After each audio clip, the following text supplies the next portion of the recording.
Some of the most influential tech leaders in the world in the U.S. Capitol today in Washington, meeting with American lawmakers to discuss the future of artificial intelligence. The consequences of AI going wrong are severe. So we have to be proactive rather than reactive.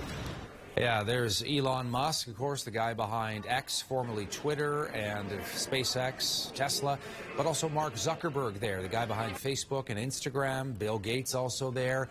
The issue here for the American government, trying to figure out how to properly regulate artificial intelligence, and so they're turning to top leaders to figure out some ideas. This is one of 9 different meetings by top lawmakers to try and figure out what are the safeguards? How do we protect against potential dangers of artificial intelligence, like deep fake videos that can fool people? Remember, there's a big U.S. election coming up next year, but also cybersecurity attacks. It's a bit of a wild, wild west right now. Brian Donnelly is my guest. He is a regulation expert when it comes to artificial intelligence. He's also the founder of Enzai Technologies. Ryan, good to have you with us here in Canada. Thanks for taking the time. Great to be here, Todd. Thank you. Tell me about those big leaders, you know, Zuckerberg and Elon Musk, Bill Gates, and the role they're going to play in this discussion. What do you think? Yeah, it's very interesting, isn't it? I mean, obviously, they're the leaders of some of the biggest technology companies in the world, and they do have a lot of important things to say about how AI should be built and developed. But actually, they're not the only voices that are important in this talk. Actually, this is one of the most incredible technologies humans have ever developed. So to make sure that it fulfills its true potential, I think there's much more voices in the room. So I would say this is a start, but there is a long way to go in this conversation around regulating this incredible technology. Yeah, the first thing is, of course, understanding what it can do and the actual potential for good and for bad, and then figuring out, you know, what regulation, Ryan, would actually even look like. I mean, you study this kind of stuff. What do you think? How should we approach that? The idea of kind of bringing in guardrails or protections when it comes to AI without, you know, hampering the technology itself? Yeah, so it's that classic idiom, isn't it, where like good regulation is good and bad regulation is bad. Regulators have to really strike a balance between allowing these technologies to flourish, but also not overstepping and overburdening companies building and deploying them.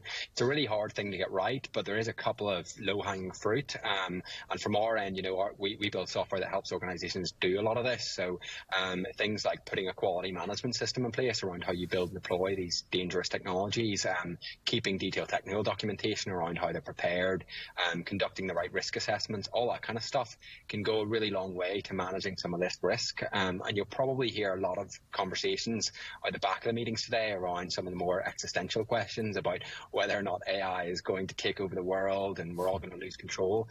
From our perspective as an AI governance company, we're less focused on that. We're more focused actually on the things like you mentioned in the lead in here around deepfakes and managing all the risks around those kind of things that are here and with us today. And there's real tried and tested techniques that organizations can use to make sure that they're doing that effectively. Yeah, you know, there are some huge elections coming up next year in the United States, in India, many other countries as well. You talked about deepfakes. So this idea that people's images and their voices can be used in videos that in fact are not really them, to fool people into thinking that they are them. And, you know, the detection technology needed to try and call out those deepfakes. I mean, some of the stuff you see now, Ryan, is just unbelievable. It almost looks real. I mean, how do we stop stuff like that from affecting, you know, the sort of political future of countries?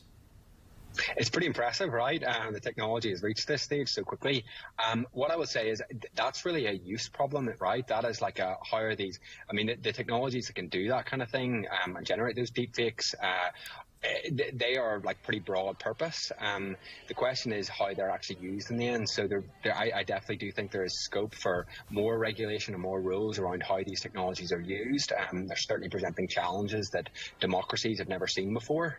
And I think there will be new rules around those. I mean, if you look at the legal landscape for this across the world, the European Union, where we do a lot of work, is way ahead. They've had an act on this published since at least 2021, and it's close to coming into force now. The UK is really taking a charge as well. There's a pro-innovation approach there, and there's a big AI regulation summit happening in the fall. And you're also now, to be fair, in Canada, also seeing the AI and Data Act there. So if anything, the US is arguably a little bit behind on trying to regulate this stuff. How big do you think AI is actually going to be? I mean, just to cut through some of the hype and the hoopla, Ryan, your assessment. There's an awful lot of hype, yeah, and a lot of that hype is like misplaced. What I will say is I do think, though, that under the surface there is a really, really powerful technology there, and I think this is on the scale of things like the invention of the microprocessor or the shift to mobile or the invention of the World Wide Web. It is a technology on that scale, and it will touch every aspect of our lives because it is just so incredible what it can do. But making sure that it is used in the right way and can gain the level of trust from a public and needed to ensure that it can have that really transformational impact for good on the world is critically important, and obviously that's something I'm really excited to be working on with my company, Enzai. No doubt. Ryan Donnelly, founder of Enzai Technologies, is also an expert on artificial intelligence regulation. Today he's in Donegal, Ireland, joining us here on CTV News Channel. Good to have you with us, Ryan. Thanks for taking a bit of time for us in Canada across the Atlantic. It was a pleasure. Thanks, Todd.